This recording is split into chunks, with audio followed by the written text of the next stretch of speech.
Hello दोस्तों, मेरा नाम है अखिल और आज की इस वीडियो में हम एक नया चैप्टर स्टार्ट करेंगे जिसका नाम है एवरेज या औसत। अब देखो, इस चैप्टर के क्वेश्चन स्टार्ट करने से पहले हम दो तीन फॉर्मूले देख लेते हैं। देखो, ये जो पूरा चैप्टर है इसका एक ही बेसिक फार्मूला है। औसत बराबर होता है कुल संख्याओं का योग अपन कुल संख्याएं। यानी जितने भी क्वेश्चन होंगे, चाहे वो छोटे क्वेश्चन हो या बड़े क्वेश्चन हो, तो सबको हम इसी फॉर्मूले के आधार पर सॉल्व करेंगे। बाकी अगर हमें कुल संख्याओं का योग निकालना है तो क्या कर देंगे, इन दोनों को आपस में गुणा कर देंगे। ठीक है, तो कुल संख्याओं का योग निकल आएगा, ये भी आपको ध्यान रखना है। और एक चीज़ आपको ये ध्यान रखनी है कि किसी सीरीज़ में अगर हमें उसका पहला पद पता हो और अंतिम पद पता हो, तो उस कंडीशन में अगर हमें एवरेज निकालना हो तो हम क्या करेंगे, प्रथम पद प्लस अंतिम पद अपॉन 2 कर देंगे। बट सीरीज कैसी होनी चाहिए कि दो संख्याओं के बीच में जो डिफरेंस है वो समान होना चाहिए। जैसे यहाँ पे अगर एक का अंतर है तो यहाँ पे भी एक का होना चाहिए और यहाँ पे भी एक का होना चाहिए। ठीक है, ऐसे नहीं कि यहाँ पे एक का अंतर फिर यहाँ पे दो का, यहाँ पे तीन का, उस कंडीशन में ये वाला फॉर्मूला अप्लाई नहीं होगा। बट अगर बीच में जो डी की वैल्यू है, दो संख्याओं के बीच में जो डिफरेंस है वो अगर बराबर है, सब में बराबर है, तो उस कंडीशन में हम इसको अप्लाई कर सकते हैं। जैसे एग्जांपल के लिए अगर हमें 1 से लेकर 100 तक की संख्याओं का एवरेज निकालना है तो उस कंडीशन में देखो बीच में गैप तो बराबर होगा। पहले 1 होगा, फिर 2 3 ऐसे करते कहाँ तक निकालना है, 100 तक निकालना है। तो प्रथम पद हमें पता है कितना है, 1 है। अंतिम पद भी हमें पता है कितना है, 100 है। तो इन दोनों को जोड़ देंगे और अपॉन में 2 लिख देंगे तो हमारा एवरेज निकल आएगा। ठीक, तो एक ये चीज़ आपको ध्यान रखनी है। और एक औसत चाल का फॉर्मूला होता है x + y अपॉन 2xy। और बाकी इसके जितने भी कॉन्सेप्ट है वो हम क्वेश्चन के साथ साथ सीखते जाएंगे। ठीक है, इसमें आपको 2-3 फार्मूले और ध्यान रखने हैं, जैसे कि ये वाला फार्मूला इंपॉर्टेंट है, ये वाला इंपॉर्टेंट है और ये वाला इंपॉर्टेंट है। बाकी और फार्मूलों को आप देख सकते हैं। ठीक, तो ये सब चीज़ें आपको ध्यान रखनी है। तो अब स्टार्ट करते हैं हम आज के पहले क्वेश्चन को। देखो, इसमें पहला क्वेश्चन क्या दिया है, निम्नलिखित संख्याओं का औसत कितना है। देखो, औसत का फॉर्मूला क्या बताया है मैंने, औसत बराबर होता है कुल संख्याओं का योग अपॉन कुल संख्याएं। ठीक है, यानी जितने नंबर ये दिए हैं इनको क्या करेंगे, सबसे पहले इनको जोड़ेंगे। ठीक है, तो इनको जोड़ दो, कितना आ रहा है, 408 के बराबर आ रहा है। ठीक है, तो कुल संख्याओं का योग कितना है, 408 है, अपॉन कुल संख्याएं। देखो टोटल नंबर कितने हैं, 1 2 3 4 5 है, यानी अपॉन में 6 हो जाएगा। अब देखो इसको सॉल्व करेंगे तो कितना आएगा, ये 6 छक्का 36 और 8 छक्के 48, यानी 68 क्या हो जाएगा, हमारा आंसर हो जाएगा। यानी कौन सा हमारा आंसर होगा, बी वाला हमारा आंसर होगा। ठीक, अब देखो इसमें अगला क्वेश्चन क्या दिया है, प्रथम 100 धन पूर्णांकों का औसत कितना है। अब देखो, धन पूर्णांकों का मतलब क्या होता है, देखो पूर्णांक 3 प्रकार के होते हैं। कौन कौन से पूर्णांक होते हैं, यहाँ पे 0 होता है। ठीक है, 0 के आगे, 1 से आगे जितने भी नंबर होंगे वो क्या होते हैं, धन पूर्णांक होते हैं। जो 0 होता है वो न्यूट्रल होता है, यानी वो ना तो धन होता है ना ऋण होता है। और 0 से पहले जितने भी होते हैं -1 से लेकर इनफाइनाइट तक, ये क्या होते हैं, ऋण पूर्णांक होते हैं। ठीक है, हमसे क्या पूछा है, प्रथम 100 धन पूर्णांक। तो प्रथम 100 धन पूर्णांक कौन कौन से होंगे, यानी 1 से लेकर 100 तक। ठीक है, और मैंने आपको बोला था अगर आपको पहला पद पता है और अंतिम पद पता है तो हम औसत कैसे निकालते हैं, first term plus last term upon 2 कर देंगे। तो कितना होगा ये, 101/2, यानी 50.5 हमारा आंसर हो जाएगा। यानी कौन सा हमारा आंसर होगा, सी वाला हमारा आंसर होगा। ठीक है, तो इस प्रकार से हमें इसको सॉल्व करना है। अब देखो इसमें अगला क्वेश्चन क्या दिया है, प्रथम 9 अभाज्य संख्याओं का औसत कितना है। अब देखो अभाज्य संख्याएं क्या होती हैं, अभाज्य संख्याएं वो संख्याएं जिनके केवल 2 गुणनखंड होते हैं। क्या होता है, जिनके केवल 2 गुणनखंड होते हैं उनको बोलते हैं अभाज्य संख्याएं। और 2 गुणनखंड कौन कौन से होते हैं, एक होता है 1 और एक होता है स्वयं वो संख्या। ठीक है, जैसे एग्जाम्पल के लिए अगर मैं 1 से स्टार्ट करता हूँ तो 1 का कितना गुणनखंड है, केवल 1 गुणनखंड है। यानी 1 एक अभाज्य संख्या नहीं हो सकती, क्योंकि जिसके 2 गुणनखंड होते हैं वो अभाज्य संख्या होती है। और 1 का तो 1 ही है, यानी एक अभाज्य संख्या नहीं है। 2 की बात करूँ, 2 के कितने गुणनखंड हैं, 1 है 1 1 2, 2 गुणनखंड है। ठीक है, यानी ये एक अभाज्य संख्या है। फिर मैं 3 की बात करूँ, 3 के भी 2 हैं, एक तो 1 है और एक 3, यानी 1 है और एक स्वयं वो संख्या है।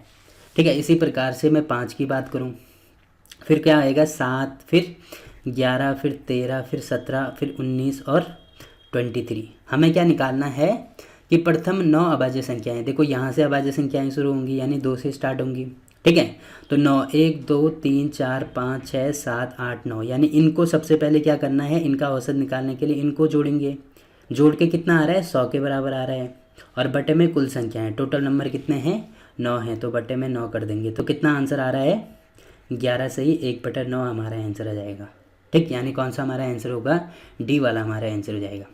ठीक, तो इस प्रकार से हमें इसको सॉल्व करना है। अब देखो इसमें अगला क्वेश्चन क्या दिया है, प्रथम 10 सम प्राकृतिक संख्याओं का औसत कितना है। अब देखो जब भी किसी क्वेश्चन में हमसे ये पूछा होगा कि प्रथम n सम प्राकृतिक संख्याओं का औसत, तो उस कंडीशन में हमारा आंसर क्या होगा, n+1 हमारा आंसर होगा। ठीक है, यानी यहाँ पे देखो n की वैल्यू कितनी है, n की वैल्यू है 10, यानी आंसर क्या होगा 10 + 1 यानी 11 हमारा आंसर हो जाएगा। ठीक है, बट इसमें शर्त क्या होती है कि स्टार्टिंग में प्रथम होना आवश्यक है। प्रथम का मतलब क्या है कि जो संख्याएं हैं वो सम संख्याएं 2 से शुरू होनी चाहिए, 2, 4, 6, 8 ऐसे करते करते। इसी प्रकार से अगर हमसे विषम पूछा जाता कि प्रथम n विषम प्राकृतिक संख्याओं का औसत कितना है, तो कितना होगा, उस कंडीशन में n ही हमारा आंसर हो जाएगा। यानी अगर 10 विषम प्राकृतिक संख्याओं का औसत पूछा होगा तो 10 ही हमारा आंसर हो जाएगा। ठीक है, ये चीज़ आपको ध्यान रखनी है। अब देखो अगर आपको ये चीज़ याद नहीं रहती है तो उस कंडीशन में हम क्या करेंगे, देखो अगर हमसे ये पूछा है कि प्रथम 10 सम प्राकृतिक संख्याओं का औसत हमें निकालना है, तो उस कंडीशन में प्रथम का मतलब क्या होगा, स्टार्टिंग कहाँ से होगी, 2 से शुरू होगी, या हम इसको 1 से लेकर 10 तक नंबर लिख देंगे हम, या 1 से लेकर 10 लिख देंगे। ठीक है, और उसको गुणा कर देंगे 2 से, तो 2 से हमने गुणा कर दिया। तो हम जब ऐसे 1 फिर अगला नंबर होगा 2 फिर होगा 3 ऐसे करते करते 10 तक लिखेंगे। ठीक है, तो क्या होगा, देखो जो पहला नंबर होगा इसका गुणा इसके साथ में होगा, पहला नंबर होगा 2 फिर 4 फिर 6 फिर 8 और जो लास्ट नंबर होगा वो कितना होगा 10 × 2 यानी लास्ट नंबर होगा 20। और मैंने आपको एक फॉर्मूला बताया है कि अगर हमें किसी संख्या का पहला पद पता हो और अंतिम पद पता हो तो हम क्या कर सकते हैं, औसत कैसे निकालेंगे, first term plus last term upon 2 कितना हो जाएगा 20 + 2 यानी 22/2 हो जाएगा, यानी 11 हमारा आंसर हो जाएगा। ठीक है, और यहाँ से भी कितना आ रहा है, यहाँ से भी 11 आ रहा है। ठीक है, तो इस प्रकार से हमें इसको सॉल्व करना है। अब देखो यहाँ पे 10 तक पूछा है, अगर 100 तक पूछा होता तो उस कंडीशन में हम क्या करते, देखो 1 से लेकर 100 तक ऐसे लिख देते और इसको क्या कर देते 2 से गुणा कर देते। तो फर्स्ट टर्म हमें मिल गया कितना है 2 है और लास्ट टर्म कितना है 200 है। अब इनका औसत निकालना है तो बट्टे में 2 कर देंगे, कितना होगा 202/2 यानी 101 हमारा आंसर होगा। ठीक, और अगर ये चीज़ आपको ध्यान रहती है तो उस कंडीशन में n+1 यानी n है 100 + 1 कितना होगा 101 ही आएगा उस कंडीशन में। ठीक, तो ये चीज़ आपको ध्यान रखनी है। और अगर विषम होगा तो विषम के लिए क्या होगा, जो नंबर होगा वही हमारा आंसर होगा। यानी अगर प्रथम 100 विषम प्राकृतिक संख्याओं का औसत पूछा है तो 100 पूछा है तो 100 ही हमारा आंसर होगा, 200 पूछा होता तो 200 ही हमारा आंसर होता। ठीक है, तो इस चीज़ का आपको ध्यान रखना है। अब देखो इसमें अगला क्वेश्चन क्या दिया है, 100 से कम सभी विषम संख्याओं का औसत कितना है। तो 100 से कम पहला विषम अंक कौन सा है, देखो 100 से कम पहला है 99। ठीक है, और जो पहला विषम अंक होता है वो कौन सा होता है 1। ठीक, तो हमें क्या पता है, पहला पद भी पता है और अंतिम पद भी पता है, तो क्या करेंगे, इनका औसत निकालने के लिए +/2 कर देंगे। ठीक, यानी पहला पद प्लस अंतिम पद अपॉन 2, तो कितना हो जाएगा ये 100/2 यानी कितना हो जाएगा 50 हो जाएगा, यानी कौन सा हमारा आंसर होगा, डी वाला हमारा आंसर हो जाएगा। तो इस प्रकार से हमें इसको सॉल्व करना है। अब देखो इसमें अगला क्वेश्चन क्या दिया है, 50 तक की सभी सम प्राकृतिक संख्याओं का औसत कितना है। क्या दिया है, 50 तक की सभी सम प्राकृतिक संख्याओं का औसत। 50 तक की मतलब क्या होगा, जो अंतिम पद होगा वो कितना होगा 50 होगा, और इससे पहले जितने भी नंबर हैं, क्योंकि सम प्राकृतिक संख्याएं निकालनी है ना, तो पहला पद कौन सा होगा जो सम होता है, देखो 2 होता है, यानी 2 के बाद आगे करते करते कहाँ तक जाएंगे हम 50 तक जाएंगे। इनका क्या निकालना है, औसत निकालना है, तो हमें पहला पद भी पता है अंतिम पद भी पता है, अपॉन में 2 कर दो, कितना हो जाएगा 52/2 यानी 26 हमारा आंसर हो जाएगा। ठीक है, यानी कौन सा हमारा आंसर होगा, सी वाला हमारा आंसर हो जाएगा। ठीक, अब देखो इसमें अगला क्वेश्चन क्या दिया है, 3 के प्रथम 5 गुणजों का औसत कितना है। 3 के गुणज का मतलब क्या होता है कि 3 के टेबल में 3 के पहाड़े में जो जो नंबर आएंगे वो 3 के गुणज हो जाएंगे। तो 3 के प्रथम 5 गुणज कौन कौन से होंगे, देखो पहला होता है 3 एकम 3, फिर होता है 6, फिर होता है 9, फिर होता है 12 और फिर होता है 15। तो ये 3 के प्रथम 5 गुणज हो गए, इनका औसत निकालना है तो इनको जोड़ दो और बटे में टोटल नंबर कितने हैं, ये 5 हैं, तो जो भी आएगा वो हमारा आंसर हो जाएगा। देखो एक तरीका तो ये है इसको सॉल्व करने का। दूसरा तरीका क्या है कि हमें पता है कि हमें 3 के गुणज निकालने हैं, तो पहले ही क्या कर दो 3 को स्टार्टिंग में कॉमन ले लो और उसके बाद कितने तक निकालने हैं 5 तक निकालने हैं, तो 1 + 2 + 3 + 4 + 5 तक कर दो। अपॉन में कितना हो जाएगा, अपॉन में हो जाएगा टोटल नंबर कितने हैं 5 हैं, तो अपॉन 5 हो जाएगा। अब देखो इनको जोड़ दो। ठीक है, तो प्रथम n प्राकृतिक संख्याओं का योग कैसे निकालते हैं, n × n + 1/2, जहाँ पे n क्या होता है, जो आखिरी पद होता है वो होता है। ठीक है, तो n यहाँ पे 5 रख देंगे, यानी 5 गुणा 6/2, तो कितना हो जाएगा ये 5 × 15, यानी इनका जो जोड़ आ रहा है ये कितना आ रहा है 15 आ रहा है। या इसको नॉर्मली भी जोड़ के देख सकते हैं, 5 × 4 = 9, 3 × 12 और 3 × 15। ठीक है, अब देखो क्योंकि ये छोटे नंबर हैं तो इनको हमने जोड़ लिया, बट अगर 20 तक पूछा होता तो उस कंडीशन में कैसे जोड़ते हम, उस कंडीशन में हम ये वाले फॉर्मूले को यूज़ करेंगे। अब देखो यहाँ पे कितना हो गया 3 × 15/5, तो इससे ये कैंसिल हो जाएगा कितनी बार, 3 बार, तो 3 × 3 कितना होगा 9, यानी 9 हमारा आंसर हो जाएगा। यानी कौन सा हमारा आंसर होगा, बी वाला हमारा आंसर हो जाएगा। ठीक है, तो इस प्रकार से हम इसको सॉल्व करते हैं। अब देखो इसमें अगला क्वेश्चन क्या दिया है, प्रथम 10 प्राकृतिक संख्याओं के वर्गों का औसत कितना है। प्रथम 10 प्राकृतिक संख्याओं का मतलब क्या है, 1 से लेकर कितने तक, 10 तक, और इनके क्या करना है, इनका वर्ग करना है। ठीक है, इनका वर्ग करना है और उनका औसत निकालना है। तो देखो हमें पता है कि हम n प्राकृतिक संख्याओं के वर्गों का योग कैसे निकालते हैं। इसका फॉर्मूला होता है n × n+1 × 2n+1/6, ये इसका फॉर्मूला होता है। तो सबसे पहले हम इनका योग निकालेंगे, यानी सबसे पहले ये निकालेंगे कुल संख्याओं का योग कितना है, इसमें फॉर्मूले में वैल्यू रख दो। n की वैल्यू क्या होती है, जो सबसे बड़ा नंबर होता है वो होती है। ठीक है, यानी यहाँ पे 10 होगा, तो 10 × 10 + 1 11 × 2n+1 यानी 2 × 10 + 1, तो 21/6 हो जाएगा। ठीक है, क्योंकि हमें इसका औसत निकालना है, तो हमने संख्याओं का योग तो निकाल दिया, इतना है, बटे में क्या हो जाएगा, बटे में कुल संख्याएं, टोटल नंबर कितने हैं 1 से लेकर 10 तक, यानी टोटल 10 नंबर हैं, तो अपॉन में 10 हो जाएगा। अब देखो इसके बटे में कुछ नहीं है तो 1 मानते हैं, तो ये क्या हो जाएगा, ये उल्टा हो जाएगा, यानी जो 1 है ये सबसे ऊपर चले जाएगा और जो 10 है ये अपॉन में आ जाएगा, तो 1/10 इसको हम लिख सकते हैं। अब देखो इससे ये वाला कैंसिल हो जाएगा, इसको 3 से काट दो, 3 दूनी 6 और 7 × 21, तो कितना होगा 11 × 7 = 77/2, यानी 3 × 17 होगा 8, 38.5 हमारा आंसर हो जाएगा। यानी कौन सा हमारा आंसर होगा, डी वाला हमारा आंसर होगा। ठीक है, तो इस प्रकार से हमें इसको सॉल्व करना है। अब देखो इसमें अगला क्वेश्चन क्या दिया है, यदि 25a + 25b = 115 हो तो a तथा b का औसत कितना होगा, ये हमें निकालना है। हमें क्या निकालना है, a और b का औसत निकालना है। देखो क्या करेंगे, सबसे पहले अगर मैं यहाँ से 25 कॉमन लेता हूँ तो ये बन जाता है a + b बराबर होगा 115/25। ठीक है, औसत के लिए हम क्या करते हैं, कुल संख्याओं का योग, कुल संख्याओं का योग। देखो a + b का हमें औसत निकालना है, तो इसका योग कितना है 115/25 है, तो ये तो हमने निकाल दिया। कुल संख्याएं, टोटल नंबर कितने हैं a + b, यानी 2 नंबर हैं टोटल। ठीक है, तो अपॉन में कितना हो जाएगा 2 हो जाएगा। अब बटे में कुछ नहीं है तो 1 मानते हैं, तो 1 का गुणा यहाँ ऊपर हो जाएगा, तो इसको लिख सकते हैं 1/2।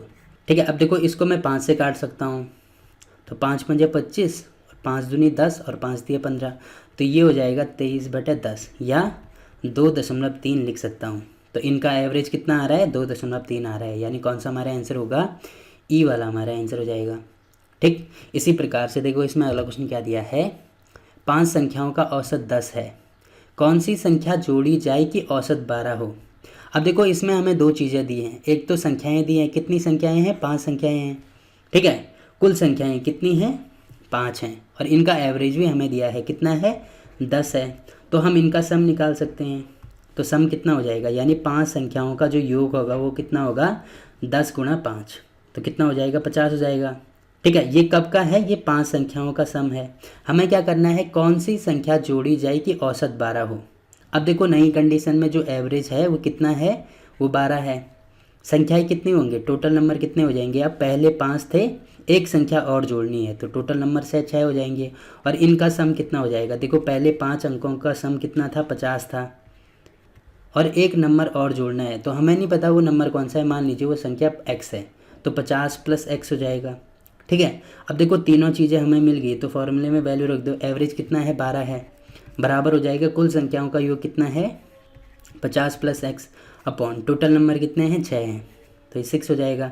तो इसका गुणा यहाँ कर दो, 12 × 6 कितना होता है 72, और ये जो 50 है इसको इधर लेके आओ, -50 बराबर होगा x, तो x की वैल्यू निकाल सकते हैं यहाँ से, कितना होगा 22 के बराबर होगा, यानी कौन सा हमारा आंसर हो जाएगा, सी वाला हमारा आंसर होगा। ठीक, इसी प्रकार से देखो इसमें अगला क्वेश्चन क्या दिया है, यदि 7 क्रमागत संख्याओं का औसत 33 हो तो इनमें से सबसे बड़ी संख्या कौन सी होगी। देखो एवरेज हमें दिया है कितना है 33 है, और हमें एक चीज़ पता होनी चाहिए कि एवरेज का मतलब क्या होता है। एवरेज का मतलब होता है बीच वाला अंक, यानी बीच का नंबर होता है एवरेज। ठीक है, तो टोटल नंबर कितने हैं? टोटल नंबर है 7। इसका मतलब 3 इसके राइट हैंड साइड में होंगे और 3 इसके लेफ्ट हैंड साइड में होंगे। ठीक है, और ये भी दिया है क्रमागत, यानी लगातार आने वाले नंबर। ठीक है, तो इसके आगे 3 नंबर कौन कौन से होंगे? लगातार आने वाले, यानी पहला 33 है, फिर 34 होगा, फिर 35 होगा, फिर 36 होगा। और इससे पहले 3 कौन होंगे? यहाँ पे होगा 32, फिर 31 और यहाँ पे होगा 30। ठीक है, यानी सबसे छोटा नंबर ये है और सबसे बड़ा नंबर ये है। हमसे क्या पूछा है? सबसे बड़ी संख्या कौन सी है, यानी कौन सी है? 36 है। एक तरीका तो ये है इसको सॉल्व करने का। दूसरा तरीका कौन सा है जो आपको एग्जाम में लगाना है? देखो कितने नंबर हैं? 7 हैं। ठीक है, तो जितने भी नंबर दिए होंगे उनमें से हमें एक कम करना है और बटे 2 करना है। कब करना है? जब क्रमागत संख्याएं हमें दी हों और औसत दिया हो और सबसे बड़ी संख्या या सबसे छोटी संख्या निकालनी है उस कंडीशन में। ये चीज़ आपको ध्यान रखनी है। देखो n की वैल्यू कितनी है? 7 है, यानी 7 माइनस 1/2, तो कितना होगा? 6/2, यानी 3 हो जाएगा। तो सबसे बड़ी संख्या अगर हमें निकालनी है तो जो एवरेज दिया है उसमें से हम इसको ऐड करेंगे। ठीक है, और अब सबसे छोटा नंबर निकालना है तो इसमें से 3 माइनस कर देंगे। ठीक, तो सबसे बड़ा नंबर क्या आ रहा है? 36, और सबसे छोटा नंबर क्या आ रहा है? 30 आ रहा है। तो ये चीज़ आपको ध्यान रखनी है। ठीक, अब देखो इसमें अगला क्वेश्चन क्या दिया है? 4 क्रमागत सम संख्याओं का औसत 27 है, तो सबसे बड़ी संख्या कौन सी होगी? अब देखो इसमें क्या दिया था? क्रमागत संख्याओं का औसत, बट इसमें क्या दिया है? इसमें दिया है क्रमागत सम संख्याओं का औसत। यहाँ पे क्या ऐड हो गया? सम ऐड हो गया। अब देखो जब क्रमागत संख्याओं का औसत निकालना है तो उस कंडीशन में मैंने क्या बोला था? n-1/2। बट जब अगर यहाँ पे सम होगा या विषम होगा, इवन होगा या ऑड होगा, तो उस कंडीशन में क्या करेंगे? उस कंडीशन में केवल क्या करेंगे? n-1 कर देंगे, यानी अपॉन में 2 नहीं करेंगे, केवल n-1 करेंगे। ठीक, तो इसमें हमें क्या करना है? देखो 4 क्रमागत दिए हैं तो 4 में से क्या कर दो? 1 कम कर दो, कितना होगा? 3 होगा। ठीक है, और इसमें अगर मैं 3 जोड़ता हूँ तो सबसे बड़ा नंबर आएगा, कितना आएगा? 30। और अगर मैं इसमें 3 घटाता हूँ तो सबसे छोटा नंबर आएगा। सबसे छोटा नंबर क्या होगा? 24। ठीक है, तो हमें क्या निकालना है? सबसे बड़ी संख्या निकालनी है। तो सबसे बड़ी संख्या क्या होगी? इसमें 3 जोड़ दो, यानी 30 हमारे सबसे बड़ा नंबर हो गया। यानी कौन सा हमारा आंसर होगा? बी वाला हमारा आंसर हो जाएगा। ठीक है, तो इस प्रकार से हमें इसको सॉल्व करना है। अब देखो इसमें अगला क्वेश्चन क्या दिया है? सतत 5 विषम संख्याओं का औसत 95 है। आरोही क्रम में चौथी संख्या कौन सी होगी? ये हमें निकालना है। देखो सतत का मतलब भी लगातार होता है। ठीक है, यानी लगातार 5 विषम संख्याओं का औसत कितना है? 95 है। तो मैंने बोला था कि अगर सम संख्या पूछी जाए या विषम संख्या पूछी जाए जो लगातार आती हैं तो क्या करेंगे? देखो यहाँ पे 5 है तो उसमें से केवल 1 कम कर देंगे, तो कितना होगा? 4 होगा। ठीक है, और सबसे बड़ी संख्या निकालनी है तो इसमें क्या करेंगे? जो औसत दिया है उसमें ऐड कर देंगे 4 को, इसको ऐड कर देंगे, तो कितना होगा? सबसे बड़ी संख्या होगी 99 और सबसे छोटी संख्या निकालनी हो तो 4 माइनस कर दो, कितना होगा? 91 हो जाएगा। यानी पहली संख्या होगी 91 और सबसे बड़ी संख्या होगी 99। हमें क्या निकालना है? अवरोही क्रम में चौथी संख्या कौन सी है? अब देखो एक होता है अवरोही क्रम और एक होता है आरोही क्रम, इसमें हमें कन्फ्यूज नहीं होना है। देखो क्या होगा? जिसमें ज़्यादा शब्द आते हैं, देखो कितने शब्द हैं इसमें? 1 2 3 4, 4 हैं यानी ज़्यादा हैं, तो क्या करेंगे? हम ज़्यादा से कम की ओर आएंगे, ज़्यादा से कम की ओर आएंगे। ठीक है, और अगर कम है, देखो ये जो शब्द हैं यहाँ पे कितने हैं? 3 हैं। अगर कम है तो कम से ज़्यादा की ओर जाएंगे, ये आपको ध्यान रखना है। ज़्यादा है तो कम की ओर और कम है तो ज़्यादा की ओर। ठीक है, तो हमें क्या करना है? अवरोही क्रम, यानी ज़्यादा से कम की ओर आना है, यानी 99 से पीछे आना है। ऐसे करके हमें क्या निकालना है? चौथी संख्या निकालनी है। तो देखो कौन सी होगी? यहाँ से पीछे देखो, पहला है 91। ठीक है, पहली 91 है, फिर होगी 93, क्योंकि विषम संख्याएं हैं ना, तो 91 93 95 97 और 99। तो क्या निकालनी? चौथी संख्या कौन सी होगी? 1 2 3 4, यानी ये वाली हो जाएगी। यानी कौन सा हमारा आंसर हो जाएगा? 93 हमारा आंसर होगा, यानी ई वाला हमारा आंसर होगा। ठीक है, तो इस प्रकार से हम इसको सॉल्व कर सकते हैं। अब देखो इसमें अगला क्वेश्चन क्या दिया है? ABCD 4 क्रमागत विषम संख्याएं हैं जिनका औसत 42 है, तो B तथा D का गुणनफल कितना होगा? ये हमें निकालना है। देखो इसमें क्या दिया है? इसमें 4 क्रमागत संख्याएं कौन सी है? विषम है, यानी 4 में से 1 कम कर दो, कितना होगा? 3 होगा। ठीक, तो इसमें क्या करेंगे? 42 में 3 ऐड कर दो तो सबसे बड़ी संख्या निकलेगी, क्या होगी? 42 + 3 यानी 45 सबसे बड़ी संख्या होगी। और सबसे छोटी संख्या 42 में 3 माइनस कर दो, कितना होगा 39। यानी जो ए होगी वो क्या होगी 39, उसके बाद 41, उसके बाद 43 और लास्ट में 45। हमें क्या निकालना है बी तथा डी। बी क्या है 41 है और डी क्या है 45 है, इनका गुणनफल यानी 41 गुणा 45 करेंगे तो कितना होगा 5 एकम 5। तो 5 कहाँ पे आ रहा है, यहाँ पे स्टार्टिंग में 5 आ रहा है, यानी ये वाला हमारा आंसर हो जाएगा। ठीक है, तो इस प्रकार से हमें इसको सॉल्व करना है। अब देखो इसमें अगला क्वेश्चन क्या दिया है, 5 क्रमागत सम संख्याओं A B C D E का औसत कितना है 66 है। तो बी तथा ई का गुणनफल क्या होगा ये हमें निकालना है। तो क्या करेंगे, देखो 5 क्रमागत सम संख्याएं हैं तो 5 में से 1 कम कर दो, कितना होगा 4 हो जाएगा। यानी सबसे बड़ा नंबर कितना होगा, सबसे बड़ा नंबर होगा 70, इसमें 4 ऐड करेंगे। और सबसे छोटा नंबर क्या होगा, सबसे छोटा नंबर होगा 62। ठीक, सबसे बड़ा 70 और सबसे छोटा 62। हमें क्या करना है बी कितना होगा, ये 62 है तो ये 64 हो जाएगा। बी और ई का क्या निकालना है, गुणनफल निकालना है। तो इनको गुणा कर दो, कितना होगा 0, 7 चौको 28 को 8 और 7 छक्का 42, 43 44, यानी 4480 हमारा आंसर हो जाएगा। यानी कौन सा हमारा आंसर होगा, ई वाला हमारा आंसर हो जाएगा।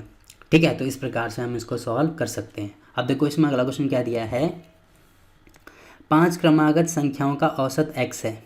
यदि अगली 2 संख्याएं मिला ली जाएं तो औसत में क्या परिवर्तन होगा ये हमें निकालना है। देखो इसमें क्या दिया है, 5 क्रमागत संख्याओं का औसत। ठीक है, यानी 5 क्रमागत संख्याएं दी है तो इसमें क्या करेंगे हम 5 माइनस 1, यहाँ पे बटे में 2 भी होगा क्योंकि यहाँ पे सम और विषम नहीं पूछा है, केवल संख्याएं पूछा है, तो बटे में 2 कर दिया। तो कितना होगा, 5 में से 1 कम कर दो, 4 बटे 2 यानी 2। तो जो औसत है इसमें अगर हम +2 करेंगे तो सबसे बड़ी संख्या निकलेगी और इसमें -2 करेंगे तो सबसे छोटी संख्या निकलेगी। ठीक है, तो सबसे छोटी संख्या ये वाली होगी, सबसे बड़ी संख्या ये वाली होगी। अब देखो हमसे क्या पूछा है, यदि अगली 2 संख्याएं मिला ली जाएं। देखो संख्याएं क्रमागत हैं यानी लगातार आने वाले नंबर हैं, तो इससे आगे 2 नंबर कौन कौन से होंगे, पहला होगा x+2, फिर होगा x+3, फिर होगा x+4। ठीक है, तो औसत में क्या परिवर्तन होगा। अब देखो इनका औसत कैसे निकालेंगे, देखो इसमें हमें पहला पद भी पता है और अंतिम पद भी पता है।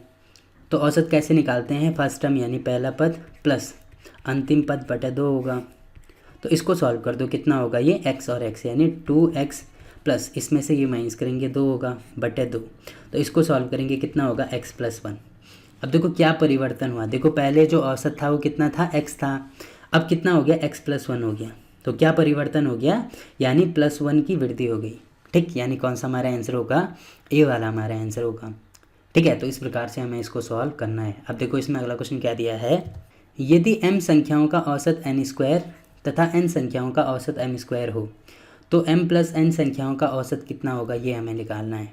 देखो स्टार्टिंग में क्या दिया है, संख्याएं हमें दी हैं, कितनी हैं m है, और इनका औसत भी हमें दिया है, कितना है n² है, यानी ये 2 संख्याएं हमें पता है। ठीक, हमें क्या निकालना है, सबसे पहले इनका योग निकालना है।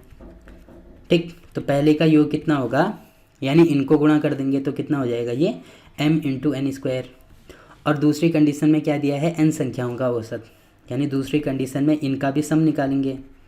औसत कितना है, औसत है m² और संख्याएं कितनी हैं, संख्याएं हैं n, तो गुणा n, यानी हमने क्या कर दिया, इनको गुणा कर दिया। ठीक है, तो ये हमने कर दिया। हमें क्या निकालना है, तो m + n संख्याओं का औसत कितना होगा, यानी हमें क्या करना है, देखो इसमें कुल संख्याएं हमें पता हैं, कितनी हैं m + n है, और इनका योग भी हमें पता है। योग क्या है, देखो एक का ये है एक का ये है, तो इनको जोड़ दो, कितना हो जाएगा, एवरेज निकालने के लिए इनको जोड़ देंगे, यानी m × n² plus m² × n upon total number कितने हैं m + n है, तो m + n हो जाएगा। अब देखो मैं यहाँ से m और n कॉमन ले सकता हूँ क्योंकि m और n यहाँ पे भी है, m और n यहाँ पे भी है, तो यहाँ पे क्या होगा, m × n कॉमन ले लिया तो यहाँ पे क्या बचा, यहाँ पे n बचा, प्लस यहाँ पे क्या बचा, यहाँ पे m बचा। ठीक है, अपॉन में क्या होगा, m + n होगा, तो इससे ये वाला कैंसिल, यानी कौन सा हमारा आंसर हो जाएगा, m × n हमारा आंसर होगा। ठीक, यानी डी वाला हमारा आंसर हो जाएगा। अब देखो यहाँ पे समझ में नहीं आ रहा है तो क्या करते हैं, जैसे n² है ना, तो n² को क्या लिख सकते हैं, n × n लिख सकते हैं, और m² को क्या लिख सकते हैं, m × m लिख सकते हैं। तो हमने m × n कॉमन ले लिया तो यहाँ पे m बचा। ठीक, और यहाँ पे m × n कॉमन ले लिया तो यहाँ पे n बचा। ठीक, तो इस प्रकार से हमें इसको सॉल्व करना है। अब देखो इसमें अगला क्वेश्चन क्या दिया है, 3 संख्याओं का औसत 7 है।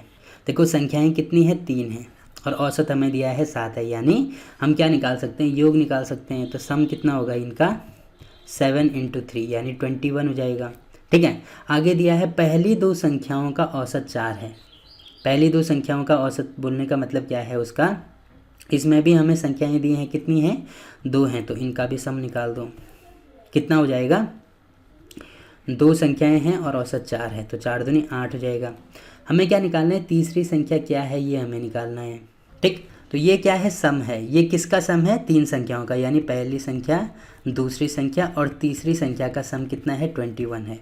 बट इसमें ये दिया है जो पहली संख्या है और जो दूसरी संख्या है उसका सम कितना है, 8 है। ठीक है, तो हमें क्या करना है, तीसरी संख्या निकालनी है, तो यहाँ पे वैल्यू रख दो, फर्स्ट और सेकंड यहाँ पे वैल्यू रख दो। 8 प्लस तीसरी संख्या बराबर होगा 21। इसको इधर लेके आएंगे, कितना होगा, 21 में से 8 माइनस करो, कितना होगा, 13। यानी तीसरी संख्या की वैल्यू किसके बराबर होगी, 13 के बराबर होगी। ठीक है, यानी कौन सा हमारा आंसर होगा, बी वाला हमारा आंसर हो जाएगा। ठीक, तो इस प्रकार से हमें इसको सॉल्व करना है। अब इसके जो बाकी के क्वेश्चन हैं वो हम अगली वीडियो में कवर करेंगे। ठीक है, तो वीडियो अच्छा लगा तो वीडियो को लाइक कीजिए, शेयर कीजिए अपने दोस्तों के साथ और चैनल को सब्सक्राइब करना ना भूलें। तो मिलते हैं आपसे इसके अगले पार्ट में, तब तक के लिए बाय बाय।